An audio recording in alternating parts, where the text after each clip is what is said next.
Friends, hello. I have a prop today.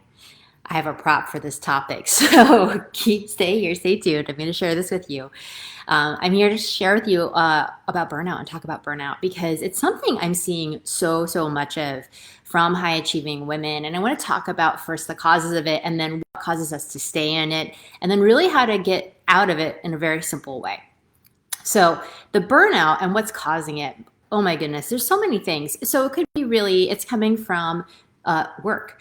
And I've been hearing from women who are in jobs and in work where it's just nonstop. Your Slack is going off all weekend. You're hearing from people all day. You're doing two jobs at once. So there's like that level of burnout that really can just come from you and work and the culture of your workplace, as well as, right, not having clear boundaries and all of those pieces. So it can be coming really from that place alone. And then you start to compound and add in maybe challenges in your relationship or wanting a relationship, or you don't have time for your relationship because you have so much going on with your kids. And then there's a level of stress that I'm seeing from moms where you're sending your kids to school unvaccinated. So there's that level of stress that's coming in. And they're wearing masks and they're just you're feeling stressed about that, and, while also maybe excited as well to be sending them to school and getting them off to that place. So there's that level of stress that's going on. And then there's the level of stress of some of you are dealing with a lot of family matters. Maybe someone in your family is sick. Maybe you have aging parents that you're also managing their care. And that place is coming in for so many people. And then let's add in the past 18 months, I think we're past a year and a half now, of ongoing stress from the pandemic. And so when you add all of these pieces up, you can see why so many people are actually cycling through burnout stage after burnout after burnout. And there's not really a break. There's zero breaks happening. I'm hearing from people who don't have childcare for long stretches of time, or people who, are flying around the country because they're trying to handle their parents and their stress. And then on top of it, they're not feeling fulfilled or energized by their work, and they're actually really feeling drained. So these are all the things that cause burnout. There's no question about it when you are in those stages. And one of them asked me, they're like, "Oh, Nicole, aren't you tired of hearing about it?" And I'm not. I'm not tired of hearing about it because I know from experience that there's just a better way. And that's what I'm here to talk to you all about it, is that I want you to know that there are ways to move out of burnout, to start to access the help that you need and start to access just really starting to live a different way. And so this is really the one-step system I have for you to start to get there. Because when I see burnout with a woman, it really means that she's not doing the things and really programming her brain in the direction that's going to help her out of it. Because here's the other thing about it is that we get really addicted to stress. We get addicted to that stress cycle. There's hormones that are going, and you just feel like this is the only way. That struggle and survival. Is anyone out there just surviving? You can wave your hand, because that survival mode is really big for a lot of people right now. And when you get into that survival mode, your brain gets addicted to that idea of it, and then you just keep doing it over and over and over again. So how do you start to move yourself out of this survival mode and out of this stress mode? And how do you start to feel like you're not completely maxed out all day? Because there's so many people who tell me, they're like, "I'm just maxed morning to evening. There's no time. There's zero energy and capacity and space beyond my job and my kids," or whatever it is that's going on with your family and all of those pieces.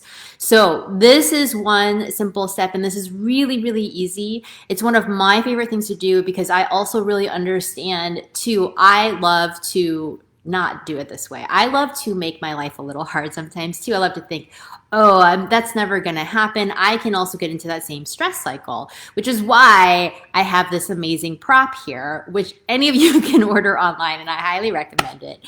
And this is the question to ask yourself is, what if it was easy? What if it was easy? That's it. What if you said to yourself that doing something hard, so this is my favorite way to do it. I do something that takes some effort, some energy, and it feels a little bit intense, and it might feel like it's pushing me right to my very edge. And then I pull out my favorite little easy button and I go, "That was easy." Right? And what I do every time I push this button is it reprograms my brain to be like, "Oh, that was easy." So you could get the button. "That was easy." Ooh, I pushed that. You could get the button. You could also just ask yourself that question. So you have something that's coming up, something challenging. Maybe I'm just going to keep it really simple. Say you have a really big scheduling challenge related to traffic and your kids, because that's all back in life again. And what if you just asked yourself, what if it was easy? And then look for the solution from that place. Look from a solution from what if it was easy? And maybe there isn't a different solution, but it just actually gives you that lightness around it. So how you start to ask yourself, well, what if it was easy? What if my work day was easy? What would happen? What would I be doing? What choices would I be making if it was easy? And to start to come from that place and start to shift your energy out of that place of stress and that cycle of this is hard, this is survival, I can't get out of it, I can't know my purpose, I can't be fulfilled in my life because it is all so hard. And this is also for those of you who feel overwhelmed by the idea of purpose. And then you went into the idea of, oh, what if it was easy? And then you start to tune your brain up and you're asking yourself a really good question, and your brain can be hardwired into these questions like a computer. You ask yourself the question, what if it was easy? And then you listen for that answer, and then you actually go that route. Like, what if it was fun? What if it was easy? And that really starting to, again, reprogram your brain out of the hardness into the simplicity. And this is something that I often have to do when I start to get in this place of like, if it was easy, it kind of can scare me sometimes, right? And so this is the next level of it. It's like when it's so easy to just say, well, how much better can it get? And if you're like, I've never even considered that question, I'm just going to say, it's possible to start to ask yourself, how much better can it get? Because for some of you, success is happening, and then you go into that hard place again. And so for you, it's that time to start asking yourself, how much better could it get? But really that first step, the first step is to ask yourself, what if it was easy? What if it was easy? What if it was fun? How would that be? What would that feel like? What would that look like? So, many of you come to me to talk about movement, and you're like, I don't have time and space to build movement into my day. What if you ask yourself that question? What if it was easy?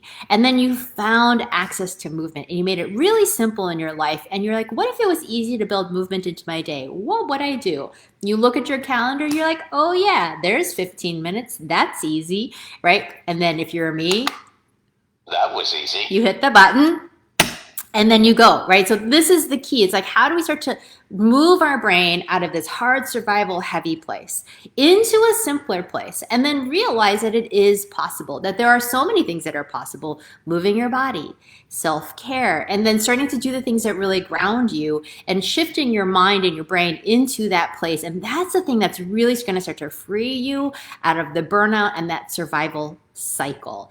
So, and for those of you who are like, okay, I really am ready to get more support around this, and I want to know how to make it easy all the time, not just my day, but actually to make it easy to find my purpose, to feel fulfilled, to release perfectionism, and to really step into my calling and what it is.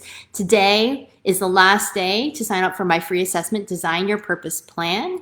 It's for people who are ready and really know their purpose and are ready to design a plan to say, okay, I'm ready to be in action for it. And if this is you, pop in to my DMs and just say ready. Go into the DM, say ready, and I will send you the details and we can chat and connect about it. I've only got one left, and I would love it for it to be you, right? If you're a high achiever and you're ready for this, and if you're like, I'm not ready, I don't know exactly what my purpose is, but I'm ready to talk to you, just pop in ready and we'll have a chat. Because this is really, I want you to all know that help is easy. Like, there's so many ways for us to start to enter our lives in a way that's simpler and easier than we are making it. And I want you to be able to see that pathway for yourself. So just pop into my DMs and say ready, and we will look at what your next steps would be. All right, everyone, have a beautiful day. I will see you all so soon.